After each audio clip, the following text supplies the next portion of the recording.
Hello guys, അപ്പോൾ ഇതേ ഇന്നാണെങ്കിൽ ക്ലാസ്സിന് പകരം സ്റ്റോർ വിസിറ്റിംഗ് ആട്ടോ. അപ്പോൾ ഞാനാണെങ്കിലോ മെട്രോ സ്റ്റേഷനിൽ അരമണിക്കൂർ മുമ്പേ എത്തിട്ടോ. അപ്പോഴാണെങ്കിലോ ഒരു ഫ്രണ്ട് വരാമെന്ന് പറഞ്ഞിട്ടുണ്ടായിരുന്നു. അവൾ കുറച്ച് ലേറ്റ് ആവുമെന്ന് പറഞ്ഞു. അപ്പോൾ വെയിറ്റ് ചെയ്യാനും പറഞ്ഞു. എന്നാൽ പിന്നെ ഇത് വെറുതെ ഇരുന്ന് ബോറടിക്കണ്ടെന്ന് വിചാരിച്ചിട്ട് ഞാനൊരു ചായയും വാടിയാട്ടോ ഓർഡർ ചെയ്തത്. മെട്രോ സ്റ്റേഷൻ്റെ അടുത്ത് കേട്ടോ ഈ ഒരു വെജ് റെസ്റ്റോറൻറ്റ് വരുന്നത്. എനിക്കാണെങ്കിലും ഭയങ്കര ഇഷ്ടമായിട്ട് ഇവിടുത്തെ ഫുഡൊക്കെ. പിന്നെ ശരിക്കും പറഞ്ഞാൽ ഞാൻ ഫുഡ് കഴിച്ചിട്ടാണ് വന്നത്. പിന്നെ അവളെ വെയിറ്റ് ചെയ്ത് ബോറടിക്കണ്ടെന്ന് വെച്ചിട്ടാട്ടോ ഒരു വടയും ചായ ഞാൻ ഓർഡർ ചെയ്തത്.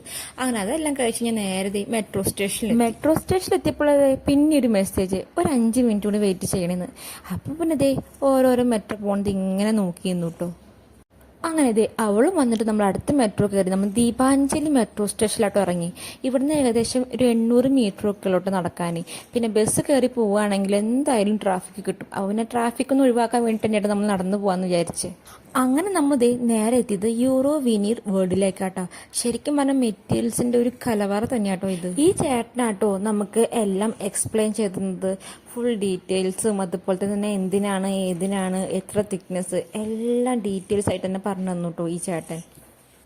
അങ്ങനെ ഇവിടെ എത്തിയിട്ടാട്ടോ കുറേ മെറ്റീരിയൽസ് കാണാനും അതുപോലെ തന്നെ മനസ്സിലാക്കാനൊക്കെ പറ്റിയത്. ഇതെന്റെ ശരിക്കും പറഞ്ഞ ഒരു ഫസ്റ്റ് എക്സ്പീരിയൻസ് തന്നെയായിരുന്നു കേട്ടോ. അങ്ങനെ അതും കഴിഞ്ഞ് നമ്മൾ നേരെ പോയത് ഗാല മാർബിൾസ് വേൾഡിലേക്കാട്ടോ. ഇഷ്ടംപോലെ മാർബിളിന്റെ കളക്ഷൻസ് ആട്ടോ അവിടെ ഉണ്ടായിരുന്നത്. അതും കുറേയൊക്കെ എക്സ്പ്ലെയിൻ ചെയ്യാൻ ഒരു ചേട്ടനുണ്ടായിരുന്നു കേട്ടോ. അങ്ങനെ ഇതായിരുന്നു കേട്ടോ അവിടുത്തെ ഓഫീസ് എന്ന് പറയുന്നത്. ഇഷ്ടംപോലെ മെറ്റീരിയൽസ് ഉണ്ടായിരുന്നു കേട്ടോ അവിടെ മാർബിൾസിന്റെ തന്നെ. അങ്ങനെ സ്റ്റോർ വിസിറ്റ് കഴിഞ്ഞ് വരുമ്പോഴേക്ക് തന്നെ ഏകദേശം ഒരു 3-3:30 ആയിട്ടോ. അങ്ങനെ നമ്മൾ നേരെ തിരിച്ച് വീട്ടിലേക്ക് പോകുമ്പോൾ എന്നാൽ പിന്നെ ഒരു മസാല ദോശ കഴിച്ചിട്ട് പോവാന്ന് വിചാരിച്ചിട്ടോ.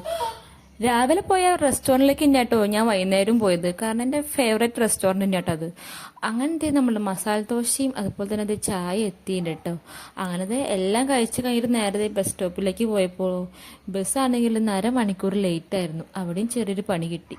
അങ്ങനെ ബസ്സും കാത്തുനിന്ന് നേരെ തിരിച്ച് വീട്ടിലേക്ക് പോകാനുള്ള പരിപാടി കേട്ടോ. അങ്ങനെ വീട്ടിലെത്തിയപ്പോഴേ ഒരാളെ കാത്തു നിൽക്കുന്നുണ്ടാ. ഞാൻ കുറച്ച് നേരത്തെ എത്തിയതിൻ്റെ സന്തോഷം എന്നറിയില്ല, ഭയങ്കര സന്തോഷം ഉണ്ടായിരുന്നു മുഖത്ത്.